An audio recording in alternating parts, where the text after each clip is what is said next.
প্রকাশিত বাক্যে চলে যান। সেখানে 21 থেকে 23 নম্বর ধারা, 21 থেকে 23 নম্বর ধারা আপনি পড়তে থাকুন। যে এখানে লেখা আছে 21 থেকে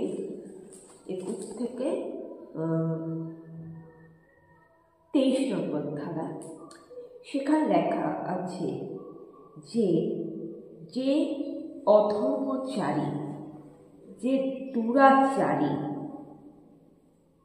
তাদের, যারা নরঘাতক, যারা মানুষকে খুন করে, যারা মানুষকে হত্যা করে, যারা সমাজে যারা নারীদের নারীদের রেপ করে, ধর্ষণ, যারা কুকুর করে, যারা পরক্রিয়া করে, যারা বেশ্যাকারী, যারা চুরি করে, ডাকাতি করে, দুর্নীতি করে, এই সমস্ত মানুষের কি হবে? বিনাশ হবে। এই সমস্ত মানুষকে নরকের জ্বলন্তের অগ্নিকুণ্ডে ফেলে দেওয়া হবে।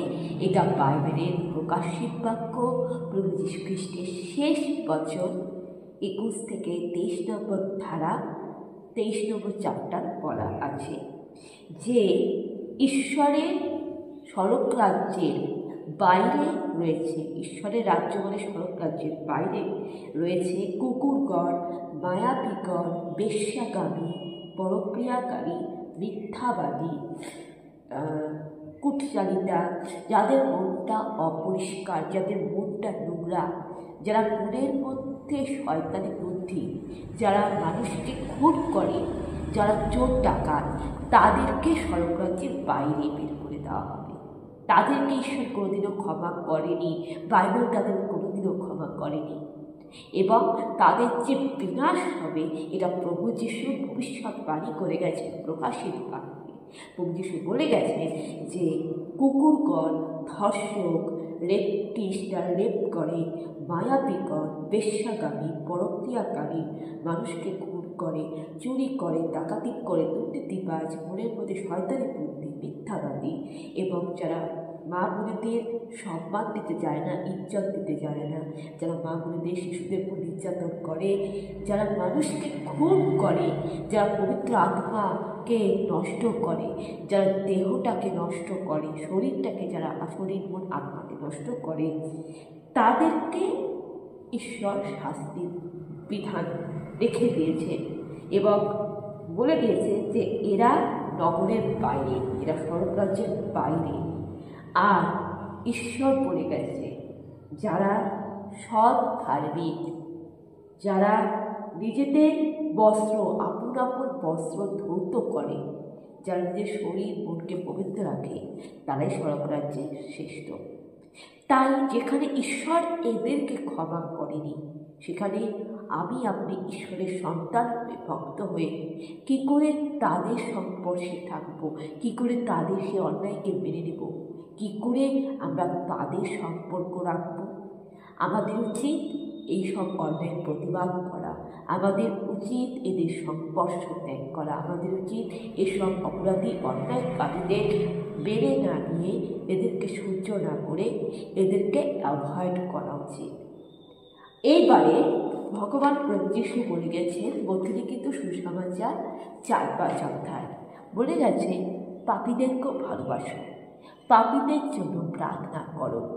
ভগবান প্রভু যীশু মধ্যলিখিত সুসমাচার, লোকলিখিত সুসমাচারের শেষ অধ্যায় যখন প্রভুকে যখন ক্রুশে দেওয়া হচ্ছিল, তখন তিনি বলে গেছেন তার সেই ক্রুশে সেই রক্ত যন্ত্রণার মধ্য দিয়ে তিনি বলে গেছেন, হে ঈশ্বর, এরা কী করছে, তুমি এদের ক্ষমা করো। এবারে আমি আপনাদের বলি কাদের কাদের ক্ষমা পাওয়ার যোগ্য রয়েছে।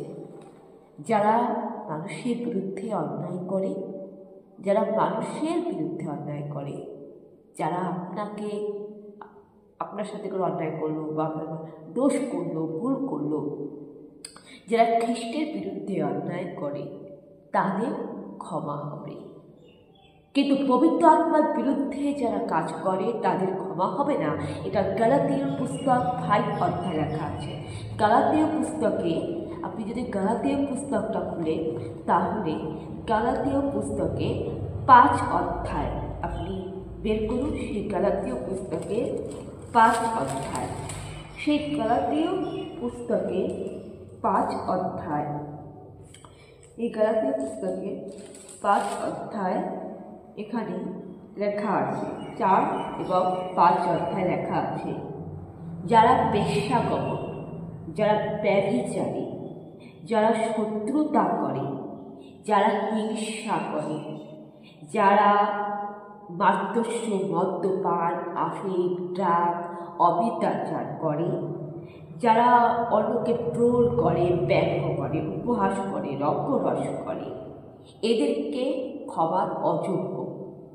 এরা সব থেকে পাপী এবং এরা পবিত্র আত্মার বিরুদ্ধে কাজ করে। এরা পবিত্র আত্মাকে অপমান করে, পবিত্র আত্মাকে অপমান করে। তার কারণ বেশ্যাগমন, পরক্রিয়াকারী, ব্যভিচারী এবং স্বৈরাচারী, একদম নিষ্ঠুর, একদম কুটকাচারী, পরচর্চাকারী, বিবাদকারী, শত্রুতাকারী, ঈর্ষাকারী, দলবেদকারী, মত্ততা, রঙ্গরস, এইসব মানুষ পবিত্র আত্মার বিরুদ্ধে কাজ করছে। যারা মানুষকে খুন করছে, চুরি করছে, ডাকাতি করছে, এরা পবিত্র আত্মার বিরুদ্ধে কাজ করছে। যারা অন্যের জিনিস, অন্যের সম্পত্তি, জমি জমা লুটপাট করছে, যারা মানুষকে খুন করছে, যারা শিশুদের ওপর নির্যাতন করছে, তারা পবিত্র আত্মার বিরুদ্ধে কাজ করছে, যার কোনো ক্ষমা নেই। তার কারণ বাইবেল বলে পবিত্র আত্মার বিরুদ্ধে যারা কাজ করে তারা ক্ষমার অযোগ্য। আবার বাইবেলে বলা আছে যে খ্রিস্টের বিরুদ্ধে কাজ করলে, যারা খ্রিস্টের বিরুদ্ধে কোনো দোষ করে, ভুল করে, তার জন্য ঈশ্বর তাদের ক্ষমা করেছে, কিন্তু পবিত্র আত্মার বিরুদ্ধে কাজ করলে তার কোনো ক্ষমা নেই। এটা বাইবেলের গালাতীয় পুস্তক বলে, বাইবেলের গ্রন্থি অধ্যায় বলে, বাইবেলের মধ্যলিখিত সুসমাচার বলে। আর এখানে লেখা আছে যে পবিত্র আত্মার ফল কোনটা, কী করলে আপনি আত্মাকে পবিত্র রাখবেন। সেখানে লেখা আছে প্রেম, আনন্দ, দীর্ঘ সহিষ্ণুতা, বিশ্বাস, ভক্তি, ধৈর্য, মঙ্গল ভাব, মঙ্গল কামনা, ইন্দ্রিয়কে সুস্থ রাখা। এটাই হচ্ছে পবিত্র আত্মার শুভ ফল। আপনি যদি পবিত্র আত্মাকে ভালো রাখতে চান, আপনি যদি আপনার হৃদয় মনকে ভালো রাখতে চান, তাহলে আপনার মধ্যে প্রেম, ভালোবাসা, দয়া, ক্ষমা, শান্তি, আনন্দ, হাসি খুশি, মঙ্গল ভাব থাকা উচিত। কিন্তু কোনো ব্যক্তি যদি ভুল করে বেশ্যাগমন হয়, পরক্রিয়াকারী হয়, শত্রুতা হয়, অন্যকে হিংসা করে, অন্যকে লোভ করে, হিংসা করে, মিথ্যাচার করে, অন্যের মিথ্যা অপবাদ দেয়, মিথ্যা বদনাম দেয়, পরচর্চা করে, সমালোচনা করে, এবং যদি অন্যের সাথে শত্রুতা করে, হিংসা করে, যারা মেয়েদেরকে রেপ করে, ধর্ষণ করে, শিশুদের ওপর অত্যাচার করে, যারা বধ নির্যাতন করে, যারা মানুষকে খুন করতেও দুভার ভাবে না, যারা নরঘাতক, যারা শরীর মন আত্মাকে নষ্ট করে, তাদের ক্ষমা হয় না। তার পবিত্র আত্মার বিরুদ্ধে কাজ করে, আর সেটা বাইবেলে